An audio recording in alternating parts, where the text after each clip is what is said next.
Hello everyone, today we will discuss about the topic thyroid gland. हमने last class में बात किया था कि हमारा ट्रैकिया जो कि रेस्पिरेटरी सिस्टम का पार्ट है उसमें थायराइड ग्लैंड प्रेजेंट होती है और ये वन पेयर आपका ह्यूमन बॉडी में मिलती है। इसमें इसके जो टू पार्ट हैं उनको हम लोब्स कहते हैं, जो आपस में एक थिन फ्लैप से कनेक्ट रहते हैं जिसको हम इस्थिमस कहते हैं। यानी कि दोनों लोब्स आपस में कनेक्टिव टिश्यू से अटैच रहेंगे जिसे हम इस्थिमस कहते हैं। देन ये जो लोब्स हैं बच्चों, इसमें सिक्रेटरी सेल्स होती हैं जिनमें जो दो हार्मोन रिलीज़ करती हैं जिसका नाम है T3 एंड T4। T3 का नाम है आपका ट्राई आइडोथायरोनिन एंड T4 का नाम है टेट्रा आइडोथायरोनिन या थायरोक्सिन। ये मोस्ट इम्पॉर्टेंट पॉइंट है आपका थायराइड ग्लैंड के लिए।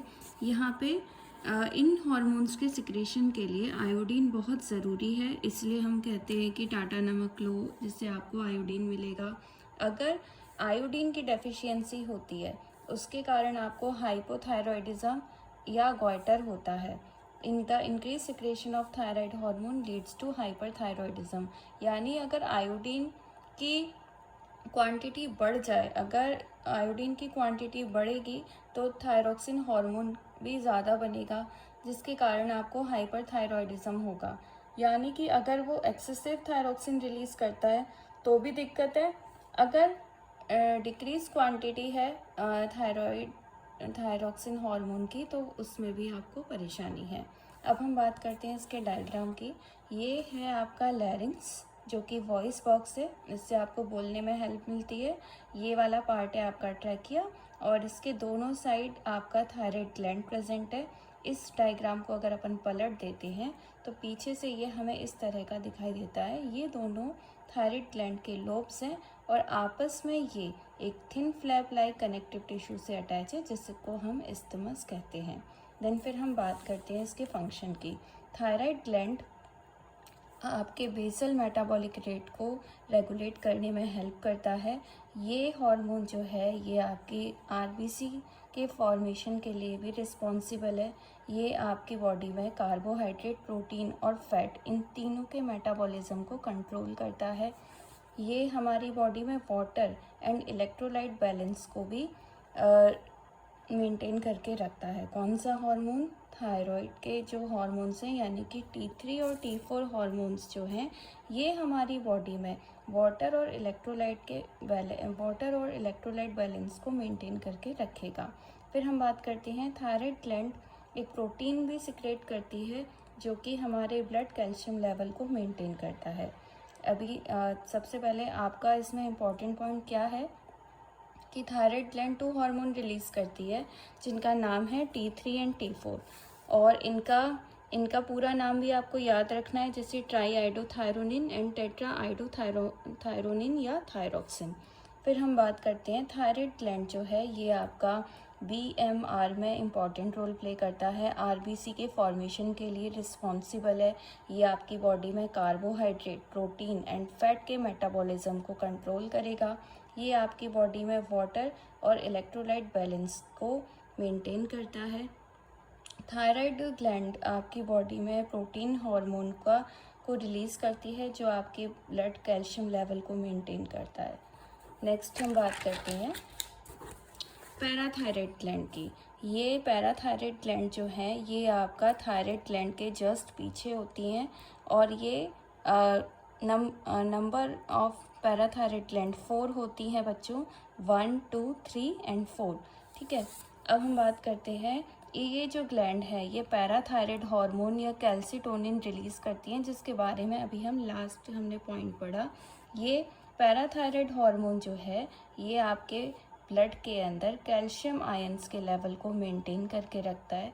यानी अगर हमारे ब्लड में कैल्सिटोनिन का लेवल इंक्रीज हो जाए तो हम वो उस कंडीशन को बोलते हैं हाइपर कैल्सीमिया। फिर से मैं एक बार आपको बता देती हूँ, थायराइड ग्लैंड के जस्ट पीछे पैराथायराइड ग्लैंड होती है और ये total number of parathyroid gland 4 होती हैं। ये ग्लैंड पैराथायराइड हार्मोन रिलीज़ करती हैं जिसको हम कैल्सिटोनिन हार्मोन भी कहते हैं। ये हार्मोन आपके ब्लड में कैल्शियम आयंस को मेंटेन करके रखता है। अगर हमारे ब्लड के अंदर कैल्सीटोनिन का लेवल इंक्रीज हो जाता है तब इस कंडीशन को हम बोलते हैं हाइपर कैल्सीमिया। देन फिर हम बात करते हैं थाइमस ग्लैंड की। थाइमस ग्लैंड एक लोब्यूलेटेड स्ट्रक्चर है, इसमें लोब्यूल्स मिलते हैं। ये आपके हार्ट और अरोटा के डॉर्सल साइड यानी कि बैक साइड मिलता है। थाइमस ग्लैंड इम्यून सिस्टम के डेवलपमेंट में इम्पॉर्टेंट रोल प्ले करता है। जो ग्लैंड है ये थाइमस ग्लैंड हार्मोन रिलीज करती है जिसका जो आपका एंटीबॉडीज़ और टी लिम्फोसाइट्स के प्रोडक्शन में हेल्प करता है। एक बार फिर से हम देखेंगे कि थाइमस ग्लैंड लोब्यूलेटेड स्ट्रक्चर है जो आपके हार्ट और अरोटा के डॉर्सल साइड में मिलेगा। थाइमस इम्पॉर्टेंट रोल प्ले करता है हमारे इम्यून सिस्टम के डेवलपमेंट के लिए। ये हार्मोन रिलीज़ करता है जिससे हमारी बॉडी में एंटीबॉडीज़ बनती हैं और टी लिम्फोसाइट्स बनते हैं।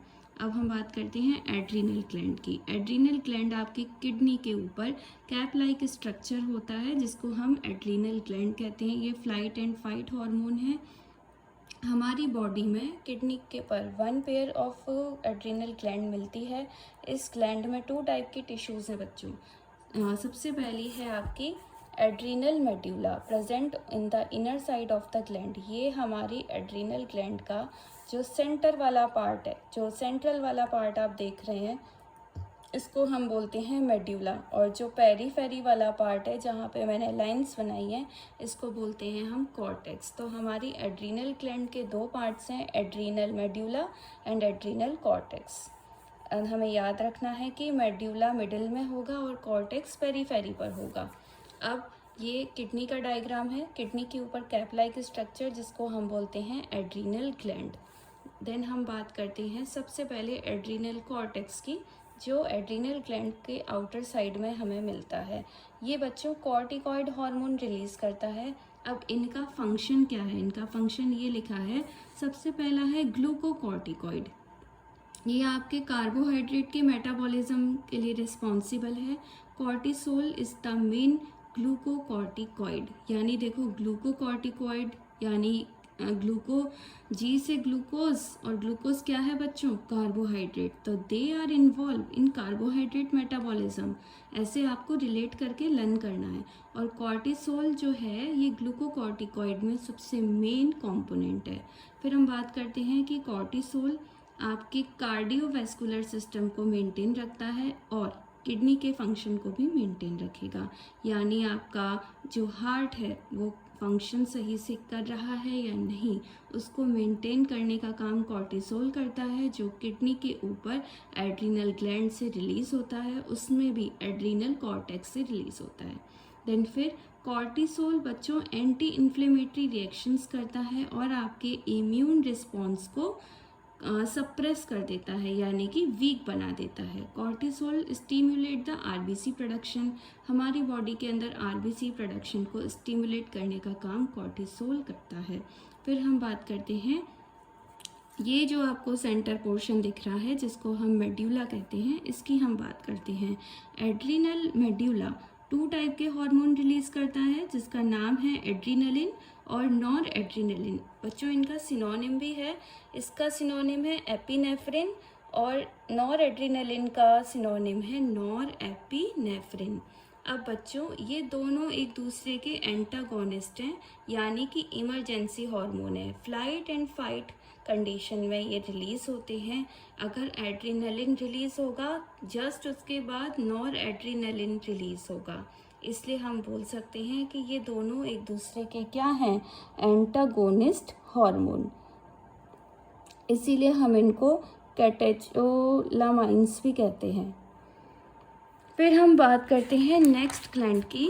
अच्छा, अभी बच्चों एड्रीनल कॉर्टेक्स का फंक्शन ख़त्म नहीं हुआ है। इसमें सबसे पहले हमने पढ़ा था ग्लूकोकॉर्टिकॉइड, अब हम पढ़ते हैं मिनरलोकॉर्टिकॉइड। ग्लूको यानी ग्लूकोज का मेटाबॉलिज्म हो रहा था, वहाँ पे कार्बोहाइड्रेट का मेटाबॉलिज्म हो रहा था।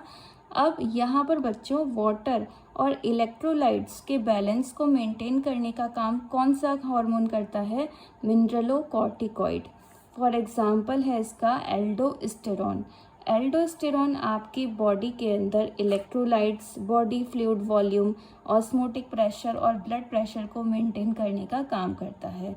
हमारी बॉडी में एक्सियल हेयर की ग्रोथ, प्यूबिक हेयर की growth, facial hair during puberty, इन सब के लिए रिस्पॉन्सिबल एल्डोस्टेरॉन हार्मोन है। एक बार फिर से रिपीट करेंगे कि मिनरलोकॉर्टिकॉइड हमारी बॉडी में वाटर और इलेक्ट्रोलाइट्स के बैलेंस को मेंटेन करेगा। इसका एग्जांपल है मिनरलोकॉर्टिकॉइड में कौन सा हार्मोन आएगा बच्चों? एल्डोस्टेरॉन आएगा। एल्डोस्टेरॉन आपकी बॉडी में electrolytes, body fluid volume, osmotic pressure और ब्लड प्रेशर को मेंटेन करता है। हमारी बॉडी में जब प्यूबर्टी की स्टेज आती है तो हमारे एक्सियल हेयर्स की ग्रोथ होती है, प्यूबिक हेयर्स की ग्रोथ होती है एंड फेशियल हेयर्स की ग्रोथ होती है। उसके लिए आपका एल्डोस्टेरॉन रिस्पॉन्सिबल है। देन फिर हम बात करते हैं टेस्टिस की। टेस्टिस मेल रिप्रोडक्टिव सिस्टम का पार्ट है और ये एंडोक्राइन ग्लैंड की तरह भी काम करता है। ह्यूमन बॉडी में भी मेल्स की बॉडी में 1 पेयर टेस्टिस प्रेजेंट होती है और इसके चारों तरफ जो आउटर कवरिंग है जिसको हम बोलते हैं स्क्रोटल सैक। ये हार्मोन ये जो ऑर्गन है बच्चों, ये दो फंक्शन करता है। ये जो ऑर्गन है ये दो फंक्शन करता है। ये आपका स्पर्म का भी फॉर्मेशन करेगा और ये एंडोक्राइन ग्लैंड का भी काम करेगा। एंडोक्राइन ग्लैंड का काम करेगा यानी कि हार्मोन रिलीज करेगा जिसका नाम है टेस्टोस्टेरॉन। टेस्टिस के अंदर बच्चों बहुत सारे सेमिनिफेरस ट्यूब्यूल्स होते हैं जो सीमन रिलीज करेंगे, जिसके अंदर स्पर्म्स हैं और ये सेक्सुअल फंक्शन करते हैं मेल्स के अंदर। इसके अंदर टेस्टिस के अंदर लेडिक सेल्स होती हैं जो एंड्रोजन रिलीज करती हैं। एंड्रोजन हार्मोन है जिसके अंदर मेनली टेस्टोस्टेरॉन इम्पॉर्टेंट है।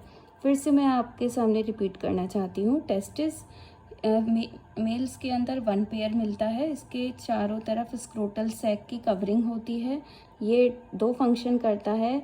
सबसे पहला फंक्शन है ये स्पर्म का प्रोडक्शन करेगा और ये एंडोक्राइन ग्लैंड का भी फंक्शन करता है। टेस्टिस के अंदर बच्चों बहुत सारे सेमिनिफेरस ट्यूब्यूल्स होते हैं जिनमें सीमन को रिलीज करते हैं और इसी के अंदर स्पर्म्स होंगे और ये सेक्सुअल फंक्शन करते हैं मेल्स के अंदर। अब टेस्टिस के अंदर बच्चों लेडिक सेल्स भी होती हैं जो एंड्रोजन हार्मोन रिलीज करती है। इसमें एंड्रोजन हार्मोन जो है ये 3 हार्मोन का मिक्सचर है, लेकिन इसमें सबसे इम्पॉर्टेंट टेस्टोस्टेरॉन है, तो ये आपको लर्न करना है। फिर हम बात करते हैं ओवरीज की। ओवरीज फीमेल के अंदर है, जैसे टेस्टिस मेल के अंदर थी वैसे ही ओवरीज फीमेल्स के अंदर होती है। 1 पेयर में प्रेजेंट होती है और ये एब्डोमेन में लोकेटेड होती है। देन फिर ओवरी जो है बच्चों ये ओवम रिलीज करती है इन ईच मेनिस्ट्रल साइकिल, यानी कि ईच मेनिस्ट्रल साइकिल में ओवरी एक ओवम रिलीज करती है। इसमें ये 2 हार्मोन भी रिलीज करती है जिसका नाम है oestrogen and progesterone. Oestrogen females की बॉडी में ग्रोथ और उनके फीमेल सेकेंडरी सेक्स कैरेक्टर्स के लिए रिस्पॉन्सिबल है। ये ओवरियन फॉलिकल्स की ग्रोथ के लिए रिस्पॉन्सिबल है। सेकेंडरी सेक्स कैरेक्टर फीमेल्स के अंदर होते हैं, जैसे कि उनकी आवाज़ पतली हो जाती है, मेमोरी ग्लैंड का डेवलपमेंट होता है, उनके अंदर जो भी फीमेल सेक्सुअल बिहेवियर है उन सब के लिए रिस्पॉन्सिबल एस्ट्रोजन हार्मोन है। फिर हम बात करते हैं प्रोगेस्टेरॉन की। ये हार्मोन प्रेगनेंसी को सपोर्ट करता है। ये आपका मेमोरी ग्लैंड पर काम करेगा, ये मेमोरी ग्लैंड पर काम करेगा और एल्वियोलाई के स्ट्रक्चर को के फॉर्मेशन को स्टिमुलेट करेगा, यानी कि इंक्रीज करने का काम करेगा, जिससे उसमें मिल्क स्टोर हो और मिल्क का सिक्रेशन हो। अब हमें बात करनी है कि प्रोगेस्टेरॉन रिलीज कहाँ से होता है। मेनिस्ट्रल साइकिल में बच्चों एक स्टेज आती है जहाँ पर ओवरियन फॉलिकल से कॉर्पस ल्यूटियम बनेगा और यहीं से प्रोगेस्टेरॉन रिलीज होता है। फिर आपको बस इतना ही पढ़ना था। इसमें बच्चों मेन इम्पॉर्टेंट ये है कि टेस्टिस के अंदर टेस्टोस्टेरॉन हार्मोन है और आपका ओवरीज के अंदर ओवम के अंदर एस्ट्रोजन हार्मोन है और प्रोगेस्टेरॉन है। प्रोगेस्टेरॉन प्रेगनेंसी के लिए वर्क करता है, जबकि ये एस्ट्रोजन प्यूबर्टी के टाइम पर सेकेंडरी सेक्सुअल कैरेक्टर्स के लिए रिस्पॉन्सिबल है। जो भी फीमेल्स के अंदर हार्मोनल चेंजेस आते हैं वो सारे एस्ट्रोजन के कारण ही आते हैं। तो आपको ये चीज़ याद रखनी है और इसको अपन को भूलना नहीं है। और इसके बाद की जो क्लास है वो मैं आपको एक वीडियो में एक्सप्लेन कर दूंगी। नोट्स आपके पास हैं तो आप वीडियो को स्लो करके सुन सकते हैं। Thank you so much.